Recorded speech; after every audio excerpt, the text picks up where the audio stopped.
없는 날선 토크의 진수 라이브 썰전 시간입니다. 이동관 전 청와대 홍보수석, 김종배 시사평론가와 함께하겠습니다. 어서 오세요. 네, 라이브 썰전 시작하겠습니다.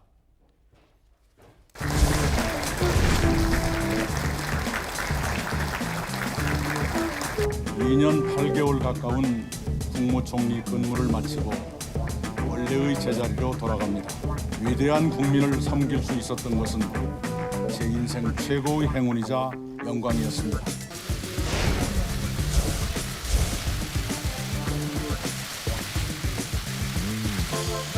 국무총리 경륜과 지식, 경험을 바탕으로 당의 복귀에 역할을 해주실 텐데 저희 당으로서는 아주 천군만마를 얻은 느낌입니다. 앞으로 저는 매사 당과 상의하면서 제가 해야 할 일, 할 수 있는 일 충실히 해나가겠습니다.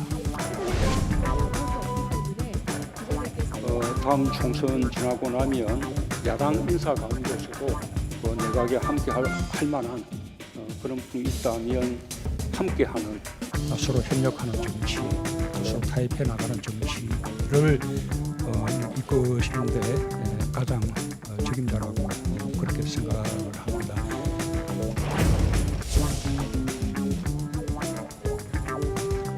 첨예한 갈등 사안에 대한 국민 의견을 경청하고 국회와는 소통을 넘어 실질적인 협치를 이뤄 나가겠습니다.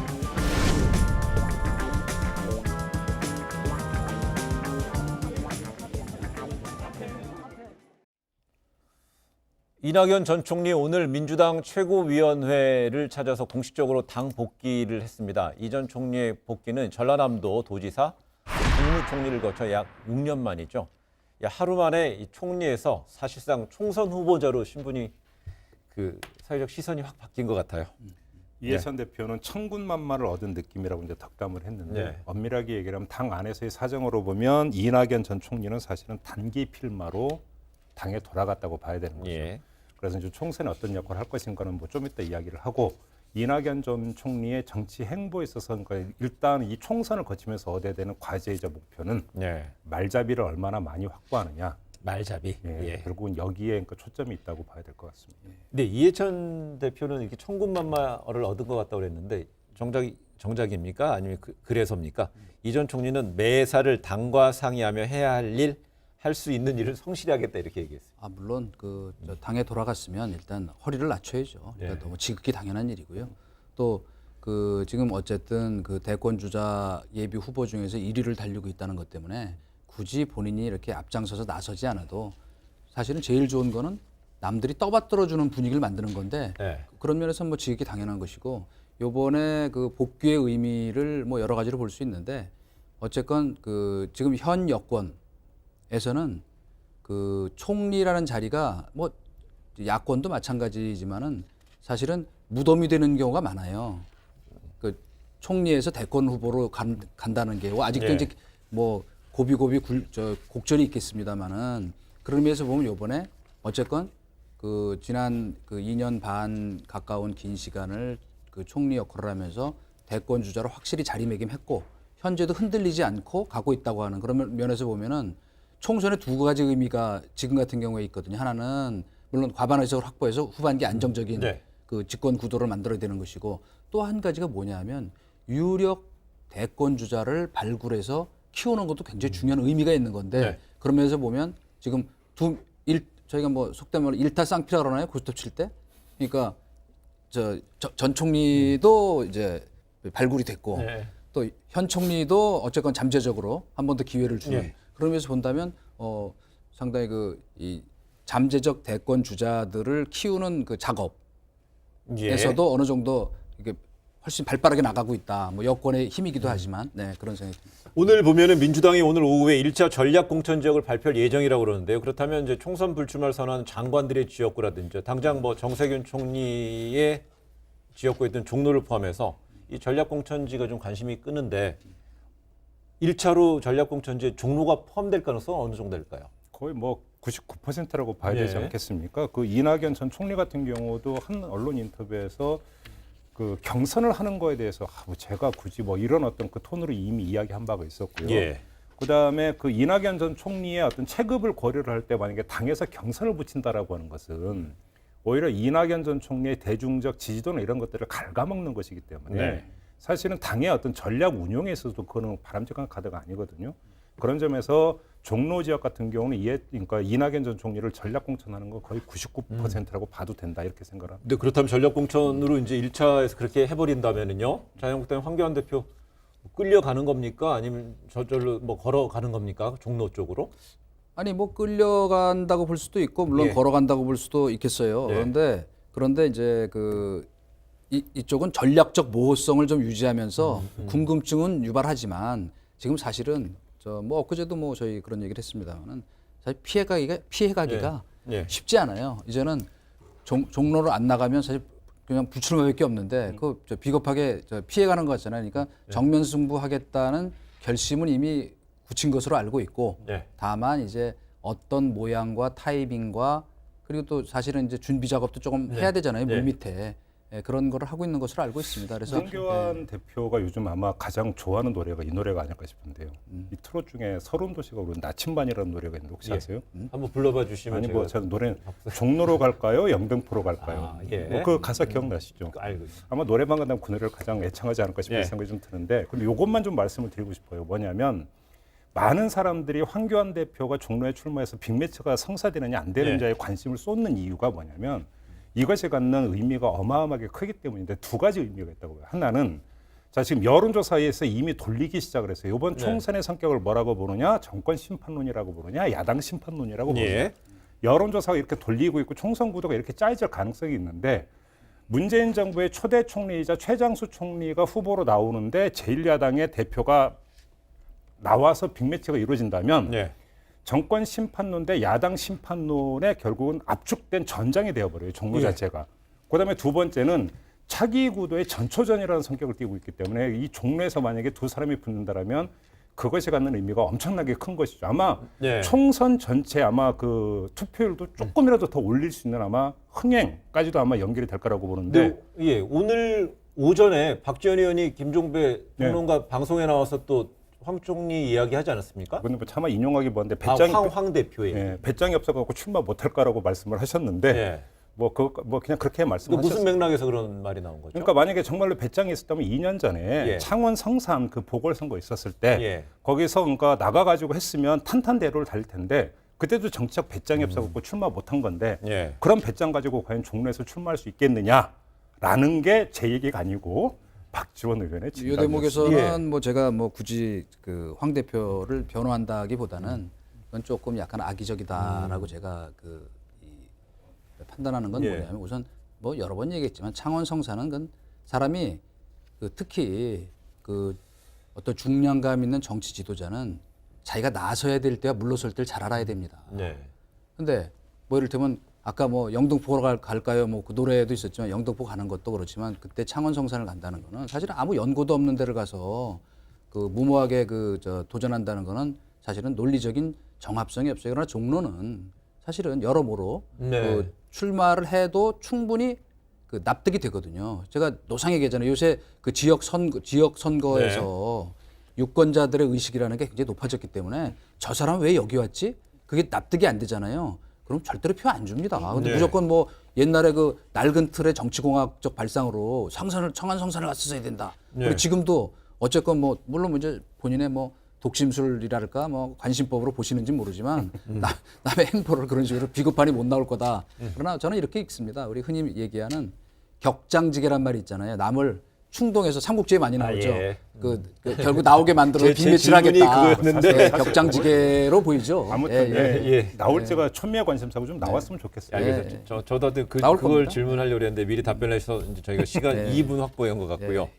그 오늘 이제 내일이 공직자들 총선 출마 이제 시한인데요. 이제 어제 대통령 신년 회견 마치고 나서 청와대 만약 고민정 대변인 또 뭐 유성화 춘추관장 등 핵심 참모진들이 오늘 뭐 청와대를 뭐 공식 이제 사표를 낼 가능성이 제기되고 있는데 아직까지 확인은 안 되고 있습니다만은 앞서서 대통령의 복심으로 불렸었던 윤건영 그 청와대 국정상황실장이 한 뭐 매체에 출연해서 이런 얘기를 했습니다. 청와대를 포함해서 즉 청와대 참모를 포함해서 시민사회 학계에서 유능하고 건강한 사람들 다 나와야 한다. 그래서 총동원령 이야기를 했어요. 그러니까 윤건영 그 전 실장이 솔직하게 이야기를 했더라고요. 뭐냐면 청와대 내에서 대통령을 지키는 게 맞는지 아니면 나와서 지키는 게 맞는 건지 고민을 했다. 네. 사실 이게 이제 핵심인데 무슨 이야기냐면 저 문재인 정권의 성공을 위해서는 이제 그러니까 집권 후반기를 어떻게 보내느냐가 대단히 중요한 것인데 자 결국은 성공을 위해서 그러면 가장 그 기묘한 게 무엇인가? 결국은 두 가지라고 이제 국민 지지도이고 국회에서 어떤 그 국정이라고 하는 게 입법을 통해서 뒷받침되기 때문에 예. 그 안정적인 의석의 확보라고 하는 게 가장 중요한 것이기 때문에 일단 나와서 총선을 승리하는 것이 문재인 대통령을 지키는 것으로 우리 더 맞고 효율적인 것 같다는 판단에서 나왔다는 예. 얘기고 그런 생각은 얼마든지 할 수 있다. 그런 점에서 윤건현 전 실장이 어떤 총동원령을 이야기하는 것들도 네. 그 맥락에서 이해를 하면 될 거라고 생각을 해요. 이게 또한 보면은요 윤건영 전 실장 얘기에서 이제 또 이런 말도 있었어요. 이런 얘기를 하면서 어떤 조국 전 장관 얘기를 언급을 하지 않았습니까? 그 청와대 있는 동안에는 특별히 어떻게 해줄 수 있는 방법이 없는데 그래서 이제 마음이 좀 무거웠다라는 뉘앙스의 말을 했고 그래서 이제 그러면서도 이제 조국 전 장관한테 이제 나왔기 때문에 이런 위로의 말을 할 수 있다는 이야기를 했는데 이런 그 어떤 주요 인사의 발언에 대해서 그 조국 전 장관의 발언에 대해서 역시 차기 총선에서 어제 대통령은 신년회견에서 조국 전 장관을 그만 놔주자라고 얘기를 했지만 총선 전에서 조국 전 장관에 대한 어떤 파괴력, 영향력은 있을 것이고 실제 또한 조국 전 장관이 혹시 총선 출마할 거 아니냐 이런 얘기도 있습니다. 그건 쉽지 조금, 않은 예. 이야기인 것 같고요. 예. 다만 이제 제가 볼 때는 그 이야기는 윤건영 전 실장의 이야기는 어떤 개인적 소회라든 네. 그냥 토로한 정도로만 좀 이해를 했으면 좋을 것 같고요. 네. 그러니까 어떤 그러니까 조국 전 장관의 어떤 총선 출마에 밑자락을 깔기 위한 어떤 뭐 애드립 아니냐 이렇게까지 볼 부분은 아닌 것 같고 네. 상황도 그렇지가 않은 네. 것 같고요. 또 이제 총선에서 그러면 조국이라는 요인을 총선에 다시 의제로 만들어가지고 이른바 고정 지지층의 어떤 결집을 유도하기 위한 전략적 포석에 깔린 발언 아니냐. 네. 이것도 제가 볼 때는 조금 좀 그 반불은 좀 더 나간 발언일 수도 있다. 그냥 어떤 개인적인 심경을 밝힌 정도로만 좀 이해를 했으면 좋겠다는 생각이 듭니다. 그 사실은 그 조국 그 이슈가 총선의 중심 이슈가 되면 저 야권 입장에서는 감사하죠. 네. 근데 이거는 그럼요. 그러니까 물론 뭐 자기 그 친문 지지층을 결집시키고 그걸 거기에 호소하는 전략이 뭐 나름 또 의미가 있을 네. 수 있어요. 그러나 더구나 아직은 예비 후보기 때문에 그 이를테면 뭐 그 조국을 혹시라도 비판해서 얻을 수 있는 그 표라는 거는 그거는 거꾸로 자기 지지층이 아니고 요 중도의 스윙보터 그룹이잖아요. 네. 그러니까 전략적으로 보면 일단은 자기 지지층으로부터 그 호응을 받는 메시지를 내는 것이 맞고 다만 저는 좀 안타까운 게 지금 약간 빗나갔지만 미국에서도 지금 말하자면 정치학의 미국 정치를 이해하는 핵심 단어가 뭐냐면 트라이벌리즘이라는 단어입니다. 네. 부족주의죠. 종족주의. 근데 부족끼리 싸울 때는 정의인이 공정인이 무슨 가치인 이런 게 필요 없어요. 무조건 이겨야 되거든요. 그게 바로 지금 미국 정치를 진영 논리로 나눠놓는 예. 초당적인 정치를 막는 지금 폐해로 아주 지적되고 있는데 지금 저희 정치가 갑자기 어느 날 이 정부 들어와서 그렇게 급변했다. 그러니까 우리 편이 하는 건 무조건 옳고 상대 편이 하는 건 무조건 틀리다는 그건 사실은 작은 소의거든요. 그러니까 좀 더 큰 틀에서 나라를 위한 정치를 하려면 더구나 총선 출마를 하는 입장이라면 뭐 그냥 개인적 소회로서 안 됐다는 정도는 할 수 네. 있지만 마치 그걸 옹호하는 듯한 발언을 하는 거는 매우 부적절하다. 미국 예. 말씀하시니까 저 잠깐만 좀 보태면 어찌 본다면 이 그 정치 지형과 선거 지형에서 진영 대결이 가장 일상화되어 있는 나라가 사실은 미국이었죠. 최근에 나타난 현상이 아니라 미국의 선거라고 하는 것은 민주당 고정 지지층과 공화당 고정 지지층이라서 딱 붙박이 돼 예. 있고 한 10%포인트 정도 되는 스윙 보터가 어떤 향배가 어떻게 되느냐에 따라 선거 결과가 달라졌던 거니까 이거에 비하면 사실 우리나라 같은 경우는 오히려 최대의 당파는 무당파라고까지 이야기할 정도로 어찌 본다면 그런 점에서는 대한민국의 정치는 탄력성과 이런 것들이 미국에 비해 훨씬 더 높다. 네. 그러니까 이렇게 보는 게 맞을 것 같고요. 그렇기 때문에 어쩌면 정치하기는 더 힘든 측면도 있죠. 오히려 뭐냐면 고정지층을 데리고 뭔가 그 정치하는 게 아니기 때문에 네. 그만큼 더 역동적일 수도 있다라는 점만 하나만 말씀드립니다. 보면 제가 이제 그 얘기를 한 거는 이른바 미국에서도 트럼프라는 그 논란의 인물이 등장하면서 뭐 물론 미국은 그러나 미국의 공화당과 민주당이라고 하는 거는 과거에는 네. 그렇게 뭐 우리가 진영 논리로 얘기하는 그런 입장이 아니었어요. 뭐냐면 과거에 레이건 데모크래시라는 말이 있었어요. 뭐냐 민주당원 중에서 레이건의 방향에 공감하는 사람들. 네. 또 근데 지금 어떻게 됐냐면 공화당 지지층은 80% 이상이 트럼프가 무슨 짓을 하든 네. 지지한단 말이에요. 그러니까 그 아주 나쁜 부분 민주주의의 알아서 진영 논리로 나눠서 감정화됩니다. 그렇죠. 근데 감정화. 그 부분이 별로 바람직한 부분은 아니다. 그러니까 왜 좋은 정치를 알겠습니다. 따라가야지 나쁜 정치를 따라가느냐는 뜻에서 예, 말씀드린 겁니다. 잠시 미국 정치를 가져다가 저희 우리 한국 정치랑 머리 좀 좀 대비 식힐게요. 비교 분석해봤습니다. 예, 지금 이제 전반적 큰 그림을 보면은요, 더불어민주당은 자유한국당 제1야당에 비해서는 총선 행보가 매우 빨라 보입니다. 특히 오늘 민주당은 총선 1호 공약으로 무료 공공 와이파이를 전국적으로 확대하는 방안을 발표했습니다. 상당히 생활 밀착형 공약이죠. 여기에는 예. 두 가지 사정이 작동이 됐다고 봅니다. 첫째는 선거법 개정을 핵심으로 하는 정치 개혁, 그다음에 검찰 개혁 관련 법안, 검찰 개혁이라는 큰 어떤 그 개혁 과제를 일단은 산을 넘었다라고 네. 보기 때문에 이거를 가지고 총선에서 어떤 그 선거의 의제로 삼기에는 상황이 바뀌었다라고 하는 어떤 이런 현실 판단이 하나가 있었던 것 네. 같고요. 또 한 가지는 2012년 선거를 고려를 할 필요가 있어요. 왜냐하면 2012년에 총선도 있었고 대선도 있었는데 네. 그때 이른바 박근혜 새누리당에서 어떤 전략을 폈냐면 선제적 초치기. 무슨 이야기냐면 경제 민주화가 화두가 될 거다라고는 예상이 많은데 오히려 선제적으로 먼저 들고 나왔단 말이죠. 네. 선제적으로 먼저 들고 나오면서 경제 민주화라고 하는 게 선거 의제가 되지를 못하는 이런 어떤 그 상황을 빚었고 그건 박근혜 새누리당이 잘한 거죠, 사실은. 선거 네. 전략으로는 잘한 건데 이런 점에서 어차피 이번 선거에서 이런 어떤 개혁 의제라고 하는 것들이 일정한 산을 넘었기 때문에 큰 힘을 발휘하지 못한다라고 한다면 야권은 당연히 먹고 사는 문제를 들고 나올 것이고 네. 그러면 민주당 입장에서 선제적으로 치고 나간다. 이런 판단도 여기는 깔려 있었다고 해석할 여지는 얼마든지 있는 거죠. 근데 보니까 역시 좀 해몽이 참 좋으신 것 같은데 물론 얼마든지 이런 생활 밀착형 공약 내놓을 수 있어요. 그런데 저는 1호 공약으로 내놨다는 거로서는 별로 적절치 못하다. 왜? 네. 지금 우리 물론 이제 안보 공약이나 그 큰 경제 전환, 정책 전환을 하는 공약을 내놓는 건 현실적으로 어렵겠지만은 네. 지금 이 1호 공약을 이걸 내놓으면서 딱 느낌이 뭐냐면 철저하게 표가 안 되는 거는 공약 안 하겠다.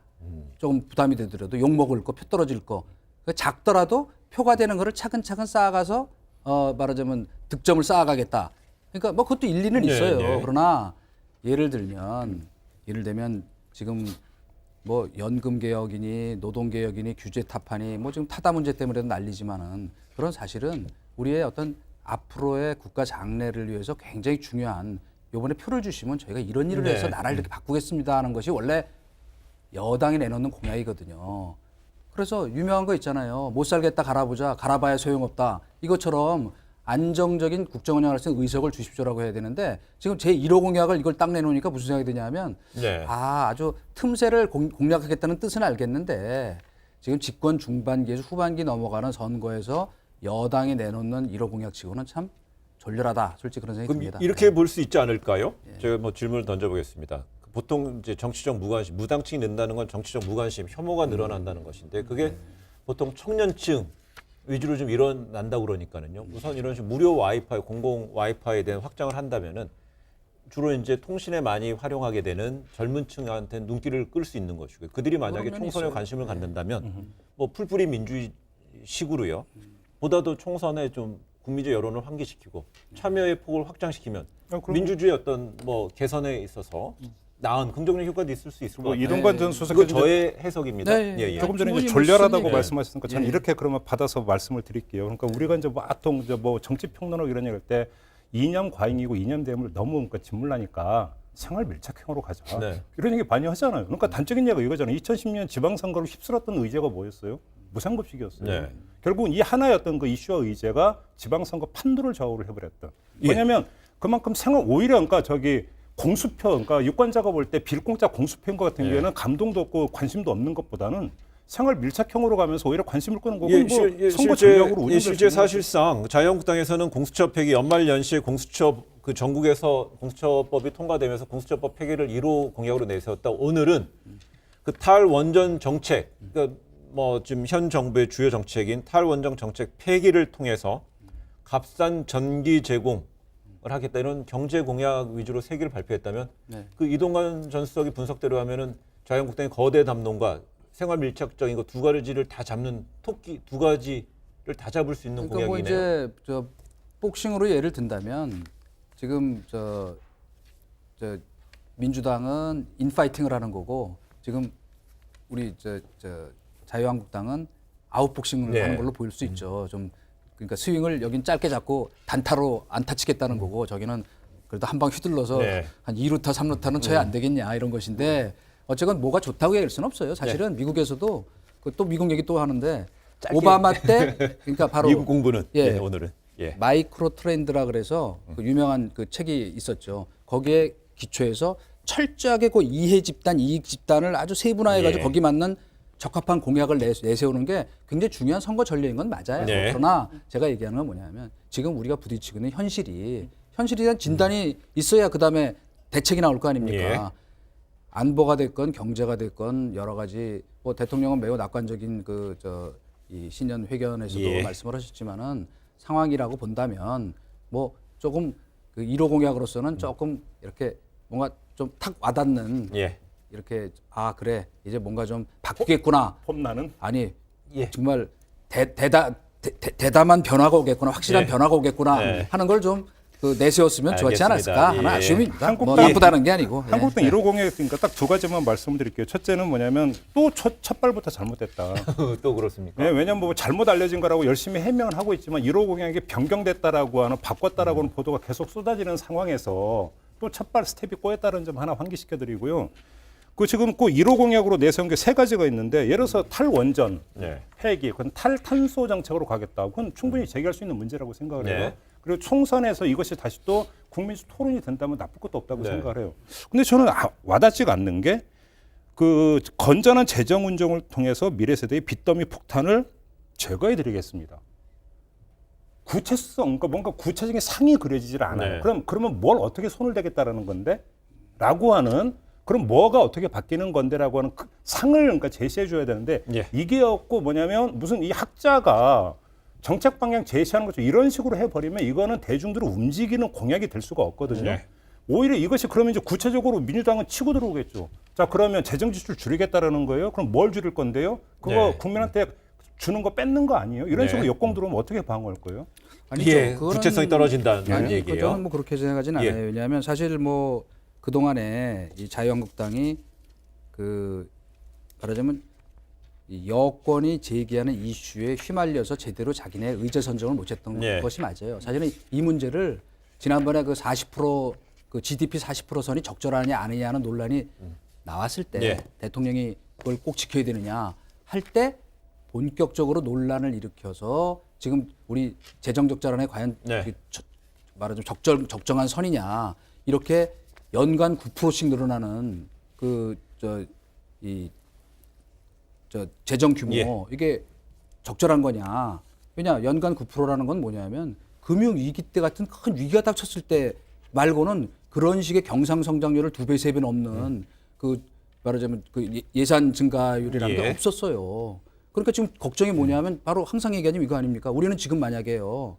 다시 이제 금융위기 같은 게 닥치잖아요. 그때는 그래도 재정 건전성이 지탱이 됐었기 때문에 저희가 잘 버틴 것이고 예. 물론 국제적 협조가 있었죠. 지금은 굉장히 점점 취약한 상태로 가고 있다는 것. 그렇기 때문에 저는 그 부분은 그 자유한국당의 미스라고 생각해요. 이런 것들을 진즉에 어떤 이슈화 못한 거는. 그러나 지금 뭐 충분히 이슈화 될 아니, 예. 상황이에요. 저는 여러 그런, 가지로. 그런 예. 현실 진단이 나올 수 있다고 생각을 네. 해요. 그 현실 진단, 왜 현실 진단을 그런 식으로 하느냐라는 문제를 제기하는 게 아니고요. 네.